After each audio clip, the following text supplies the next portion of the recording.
hello သူငါ့ကိုဆက်ပြီးမချစ်တော့ဘူးဆိုရင်ဘယ်လိုလုပ်မလဲသူငါ့ထက်တားရဲ့လူကိုရှာတွေ့သွားရင်ရောဘယ်လိုလုပ်မလဲဆိုပြီးတော့အဲ့လိုမျိုးမေးခွန်းလေးတွေကိုဘယ် speaking pattern လေးနဲ့သုံးလို့ရလဲဆိုရင်တော့ what if ကိုသုံးလို့ရတယ်ပေါ့နော်အတိတ်ပဲလေးကရင်ရောဘယ်လိုလုပ်မလဲအဲ့ဒါဘာကိုပြောရလဲဆိုလို့ဆိုရင်ကိုကနေပြီးအခုလောဆယ်မဖြစ်သေးဘူး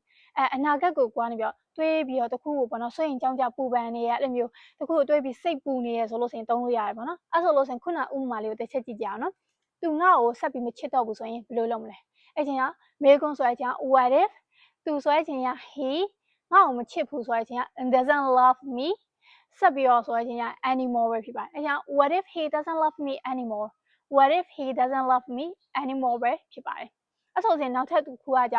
သူငါထက်သားရဲ့လူကိုရှာတွေ့သွားရင်ရောဘယ်လိုလုပ်မလဲအဲ့ချင်း what if he ရှာတွေ့တာကြ find he ရဲ့အနောက်မှာဆိုတဲ့အချင်း s ပါပါနော် what if he finds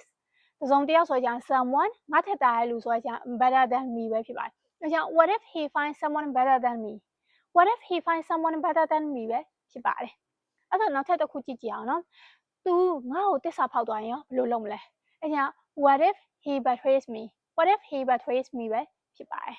နောက်ဆုံးတစ်ခုကတော့တစ်ခုမှားသွားရင်ရောဘယ်လိုလုပ်မလဲ what if something goes wrong what if something goes wrong ပဲဖြစ်ပါတယ်အဲ့ဆိုလို့ဆိုရင်နောက်ထပ်ဗီဒီယိုလေးမှာပြန်လည်ဆုံတွေ့ကြမယ်နော် bye bye